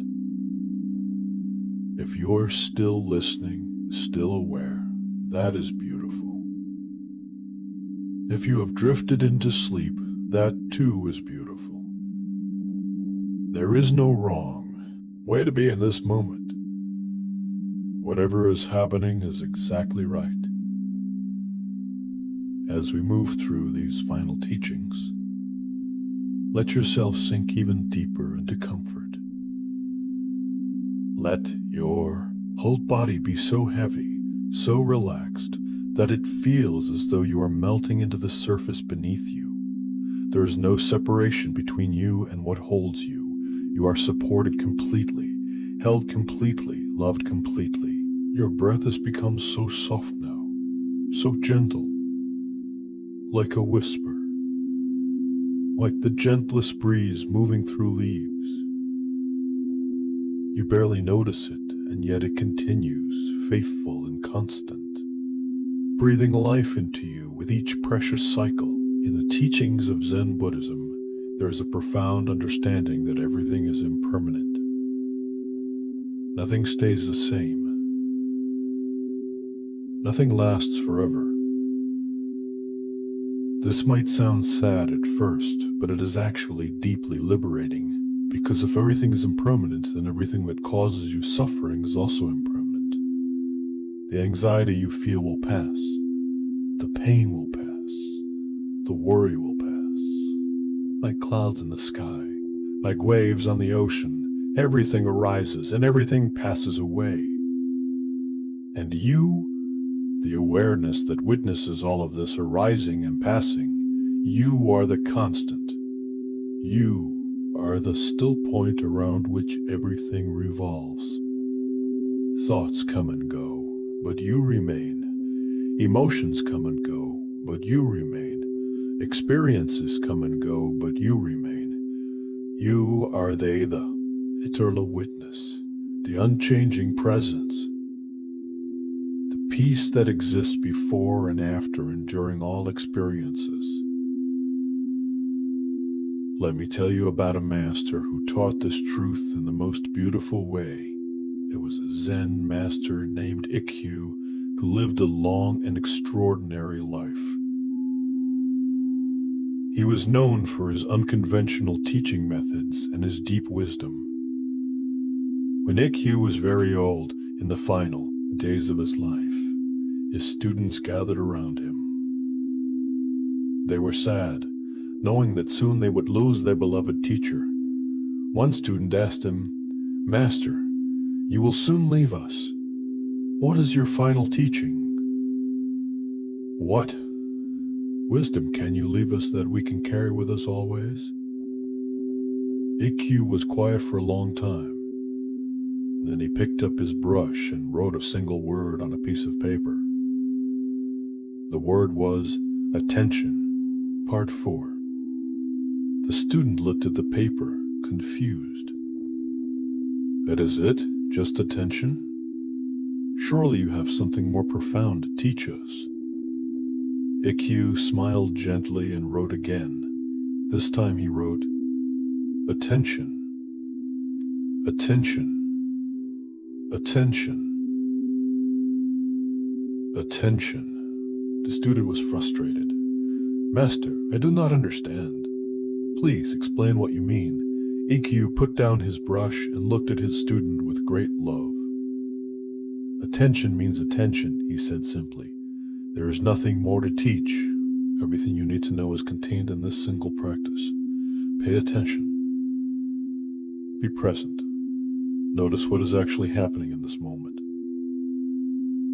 Not your thoughts about it. Not your judgments about it. But what is actually here, he continued. You will suffer when you are not paying attention. When you are lost in the past or worried about the future. When you are believing your stories instead of seeing what is true. When you are resisting what is. But when you pay attention, when you bring your full awareness to this moment, exactly as it is, you discover that this moment is never as bad as your thoughts about it. And this moment is actually quite simple. This breath, this sensation, this sound, nothing more. The student began to understand, so the practice is to keep returning attention to now. Yes, AQ said again and again. When you notice your mind has wandered into past or future, gently bring it back. When you notice you are lost in thought, gently return to sensation, to breath, to presence. This is the practice, not once, but 10,000 times. Each return is the practice. Each moment of attention is enlightenment. IQ died peacefully a few days later, and his students carried his final teaching with them for the rest of their lives. Attention. Attention. Attention, dear one. This is perhaps the simplest and most profound teaching you can receive. Pay attention, right now, to this moment, to what is actually happening, not what you think is happening or what you wish were happening, but what is actually here. What do you notice when you pay attention? You notice your body resting. You notice breath moving. You notice sounds, perhaps. You notice sensations. You notice itself. And when you pay full attention, without commentary, without judgment, without the need to change anything, you discover that this moment is peaceful. Not because it is perfect, but because attention itself brings peace. The problem is never the present moment. The present moment is always workable, always manageable. The problem is always our thoughts about the moment, our resistance to the moment, our wish for the moment to be different than it is. But when you pay attention, really pay attention, you drop beneath the thoughts. You drop beneath the resistance. You meet the moment directly. And what you discover is that the moment is innocent. It is not good or bad. It is simply what is. And what is can be met with presence, with acceptance, with peace. So practice this now. Pay attention. Not to your thoughts about resting, but to the actual experience of resting. What does it feel like? What sensations are present? What is actually happening when you strip away all the commentary and just feel? You might notice warmth or coolness. You might notice tingling or heaviness. You might notice pulsing or stillness. Whatever you notice, just notice it. Give it your full attention. Let it be exactly as it is. And in that pure attention, without wanting it to be different, you will find a kind of intimacy with your experience, a kind of tenderness, a kind of love. This is what it means to be present. Not to think about being present, but to actually be present. To give your full attention to what is here, and in that attention, everything softens. Everything becomes workable. Everything is welcomed home. There is another story I want to share with you. A story about a student who learned the difference between seeking peace and being peace. There was a young student named May who came to study with a great teacher named Bankei. May was earnest and devoted. She meditated many hours each day. She studied the sacred texts. She followed all the rules, but she was not at peace. Inside, she was constantly agitated, constantly judging herself, constantly feeling that she was not doing enough, not progressing fast enough, not good enough. One day, after a particularly difficult meditation session where her mind had been racing and restless, May went to Bankei in tears.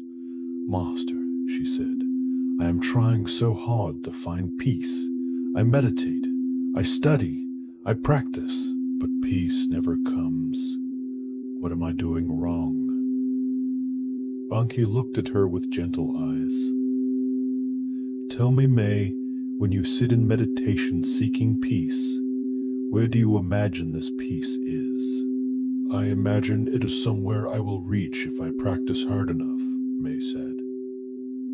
"Like a destination I am traveling toward." "And when you are traveling toward this destination," Bankei asked, "are you at peace?" May paused. "No. I am anxious. I am striving. I am worried about whether I will ever arrive." "So the act of seeking peace is creating the very agitation you are trying to escape," Bankei said. "Do you see the paradox? You cannot find peace by seeking it, because the seeking itself is the disturbance. Then what should I do?" May asked desperately. "Stop seeking," Bankei said simply. "Stop trying to get somewhere. Stop imagining that peace is in the future. Peace is only possible now in this moment. Not as something you achieve, but as what remains when you stop disturbing yourself with seeking." May struggled with this teaching. But if I stop seeking, if I stop trying, how will I ever progress? How will I ever grow? Bankei smiled. "You are already whole. You are already complete. There is nowhere to progress to, no state to achieve. The idea that you need to become something other than what you are is the only thing preventing you from recognizing the peace that is already here." He continued, "Right now, in this very moment, there is no problem. Your mind may be busy, yes, but that is not a problem unless you make it one. Your body may be tense, yes, but that is not a problem unless you resist it. The only actual problem is your belief that things should be different than they are. That belief creates suffering. That belief creates the sense that you are not okay, that you need to fix yourself, that you need to seek some future state of peace." May listened carefully. So peace is not a state I achieve. Peace is what is already here when I stop fighting with what is. Exactly, Bankei said. Peace is your natural state. It is what remains when you stop disturbing yourself. Like a pond. When you throw stones into the pond, the water ripples and moves. But when you stop throwing stones, the water naturally returns to stillness. You do not need to make the water still. You only need to stop disturbing it. May went away to contemplate this teaching, and in the days that followed, she began to experiment with not seeking. When she sat in meditation, instead of trying to achieve peace, she simply sat. Instead of trying to quiet her mind, she simply noticed her mind. Instead of trying to be different, she simply allowed herself to be exactly as she was. And something remarkable happened.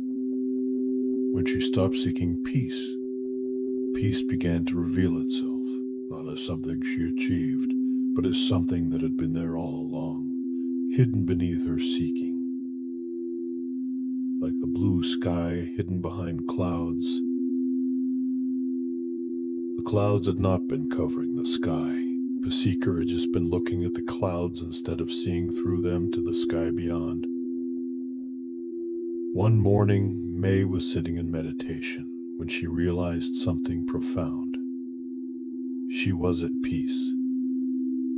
Not because her mind was quiet, the mind was still thinking.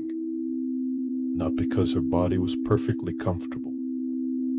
She could feel some tension in her shoulders, but despite the thinking and the tension, there was peace. A deep, underlying peace that existed independent of her mental or physical state. A peace that was her essential nature. A peace that had been there all along, waiting patiently for her to stop seeking and simply notice. She went to Benki and bowed deeply. "Thank you," she said. "I understand now. Peace was never something I needed to find. It was what I am, and I was simply too busy seeking to notice." Banki bowed in return. "Now you have found what was never lost," he said. "Dear friend, do you understand this teaching?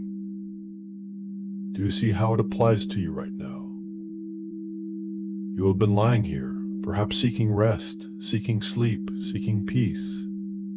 And in the seeking, you may have created tension. You may have created a sense that something is wrong, that you are not resting correctly, that you should be more relaxed than you are. But what if you stop seeking? What if you simply allow yourself to be exactly as you are in this moment, awake or drowsy, thinking or quiet, comfortable or uncomfortable? What if all of it is okay? What if peace is not something you need to achieve, but what you already are beneath all the seeking? Let go of trying now. Let go of seeking. Let go of the need to make this moment different than it is. And in that letting go, notice what remains. Notice the awareness that is here. Notice the peace that exists independent of whether your conditions are perfect. You are this peace. You have always been this peace. The seeking was just preventing you from noticing. Rest is this peace now. Not seeking it, but being it. You are not moving toward peace. You are peace, noticing whatever is happening in this moment, and from that place of peace, everything that arises is welcome. Every thought, every sensation.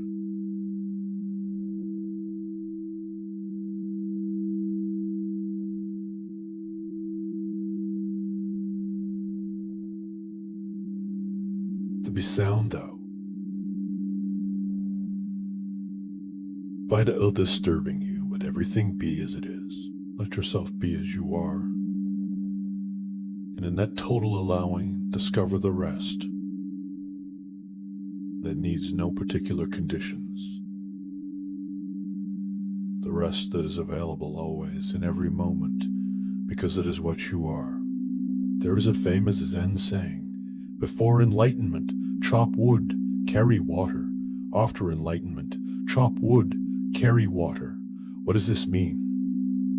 It means that enlightenment does not change the circumstances of your life. You still have the same body, the same responsibilities, the same daily activities. What changes is not the outer form, but the inner relationship to the form. Before enlightenment, you chop wood while wishing you were doing something else, while thinking about the past or future, while being anywhere but here. After enlightenment, you chop wood while chopping wood. You are fully present to the activity. And in that presence, the most ordinary activity becomes sacred. So too with rest. Before understanding, you rest while thinking you should be sleeping, while worrying about tomorrow, while judging yourself for not relaxing properly. After understanding, you rest while resting. You are fully present to what is actually happening, and in that presence, rest becomes complete. Not because the conditions are perfect, but because you are no longer divided against yourself. You are no longer wishing this moment were different. You are simply here, fully, completely. This is the rest that satisfies, not the rest that comes from perfect circumstances, but the rest that comes from perfect acceptance of imperfect circumstances. You are resting perfectly right now, even if it does not feel perfect, even if your mind is still partly awake, even if there is some discomfort somewhere. You are doing exactly what you need to be doing. You are exactly where you need to be, and that is enough. Let me share one final story with you before we come to the close of our time together. There was an old woman who lived at the edge of a village. She was known to be wise, though. She had never studied with any teacher, and never attended any monastery, and never read any sacred texts. She simply lived her life quietly, tending her garden, caring for her home, being kind to her neighbors. One day, a renowned scholar came to the village. He had traveled the world studying with the greatest teachers. He had accumulated vast knowledge. He could quote all the sutras. He could explain all the philosophical concepts. He was considered an expert on Buddhism. When he heard about the old woman, he was curious. How could someone with no formal training be considered wise? He decided to visit her and test her understanding. He found her in her garden, pulling weeds. "Old woman," he said, "I have heard people say you are wise, but how can you be wise when you have never studied? Tell me, what do you know of the Buddhist teachings?"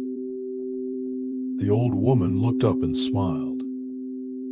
"I do not know anything about the Buddhist teachings," she said.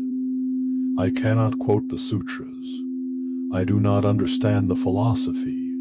I am just an old woman pulling weeds." The scholar felt vindicated.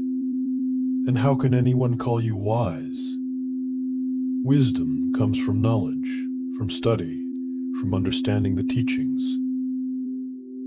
The old woman continued pulling weeds. "Tell me," she said, "when you pull a weed, what do you do?" The scholar was confused by the question. "I grab it and pull it out of the ground." "And when you pull it, where is your mind?" The old woman asked. I do not understand the question. When I pull a weed," the old woman said, "I am completely present to pulling the weed. My hands feel the stem. My fingers grasp the roots. My body moves with the pulling. My mind is not in the past or the future. It is here with the weed, with the pulling. This is my practice. This is my meditation. This is all I know. She looked at the scholar kindly. You have so much knowledge in your head. But when you eat, are you eating or are you thinking about the sutras? When you walk, are you walking or are you reviewing your understanding? When you sleep, are you sleeping or are you planning what you will study next? The scholar realized she was right. He was never fully present. Even when his body was doing one thing, his mind was always elsewhere. Always thinking, always analyzing, always adding, layer upon layer of concept and interpretation. Knowledge is valuable, the old woman said, but wisdom is simpler than knowledge. Wisdom is just being completely present to what you are doing. When you pull weeds, pull weeds. When you eat, eat. When you sleep, sleep. This is the whole teaching. This is all anyone needs to know. The scholar sat down beside the old woman, and for the first time in many years, he simply pulled weeds. Just pulled weeds. No thinking, no analyzing, no comparing, just the simple, complete action of pulling weeds. And in that simplicity, he found a peace that all his knowledge had never given him. Dear one, you are like the scholar. You've been in your head, thinking, analyzing, trying to understand how to rest, trying to do it correctly. But rest, like pulling weeds, is simpler than that. When you rest, just rest. Do not think about resting. Do not analyze your resting. Do not judge your resting. Just rest. Feel the resting. Be the resting. Let there be only resting, without someone standing apart from it evaluating whether it is being done correctly. This is the wisdom the old woman offered. Not knowledge, not concepts, not techniques. Just simple, complete presence to what is. And so as we come to the end of our journey together, I invite you to let go of everything I have said. Let go of all the stories. Let go of all the teachings. Let go of all the concepts and ideas. Let it all fall away like autumn leaves from a tree. What remains when everything falls away? Just this. Just now. Just breathing. Just being. Just resting. This is enough. This has always been enough. This will always be enough. You do not need to remember anything from tonight. You do not need to understand anything. You do not need to practice anything. You only need to be, and you already are. You have always been. You cannot fail at being. It is impossible. So rest now in the knowing that you are enough. You are complete. You are whole exactly as you are, with all your imperfections, with all your struggles, with all your humanity. You are perfect in your imperfection. You are beautiful in your ordinariness. You are sacred in your simplicity. The universe that created you loves you. The earth beneath you holds you. The air around you embraces you. The darkness welcomes you into its gentle peace.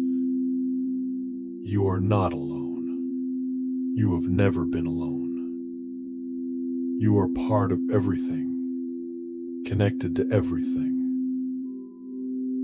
one with everything.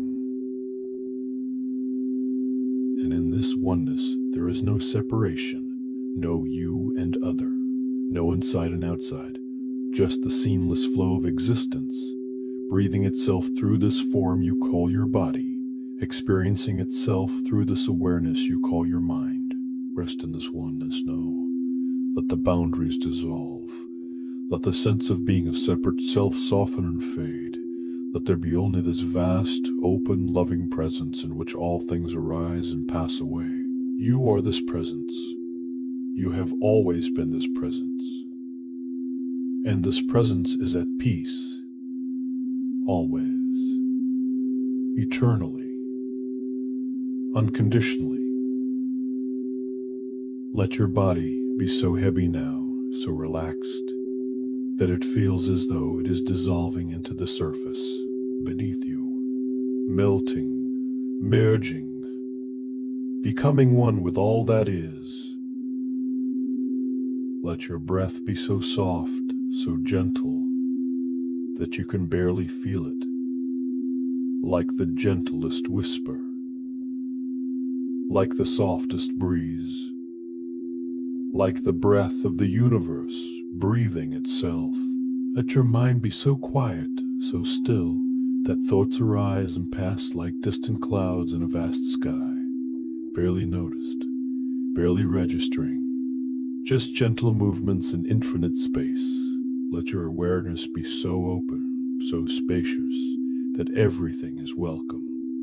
Every sensation, every sound, every thought, all of it held in vast, loving acceptance. You are resting in the heart of being itself, in the source of all that is, in a peace that passes understanding, in the love that needs no reason. Stay here as long as you like. There is nowhere else to go, nothing else to do, just this eternal, now stretching out in all directions, timeless, boundless, free. If sleep comes, let it come. If it does not come, let that be okay too. You are resting either way. You are at peace either way. You are home either way. Thank you for being here. Thank you for listening. Thank you for giving yourself this gift of rest. May you sleep deeply and peacefully. May you wake refreshed and renewed. May you carry with you the understanding that peace is always available, always here, always what you are. May all beings find rest. May all beings find peace. May all beings know their true nature as infinite, loving awareness. Rest now, dear friend. Rest completely. Rest in the arms of existence itself. You are safe. You are loved. You are home. Let yourself drift now, deeper and deeper, softer and softer, into the gentle darkness, into the healing peace, into the infinite rest that has no beginning and no end. You are letting go of the day, letting go of your worries, letting go of everything. Just letting go of everything, just letting go. Releasing, surrendering. Falling into rest, deeper and deeper, softer and softer. More and more relaxed, more and more at peace. There is nothing to hold on to, nothing to figure out, nothing to do. Just this gentle drifting, this soft falling, this sweet surrender. I'll go, let go, rest, rest, rest, peace, peace, peace. All is well, all is well. All is well. You are safe, you are loved, you are home. Sleep now, dear one. Sleep deeply, sleep peacefully, sleep completely. Let the ancient wisdom of the universe cradle you. Let the love that created you hold you. Let the peace that you are carry you into the deepest rest. Good night. Good night. Good night. Rest well. Rest deeply. Rest in peace.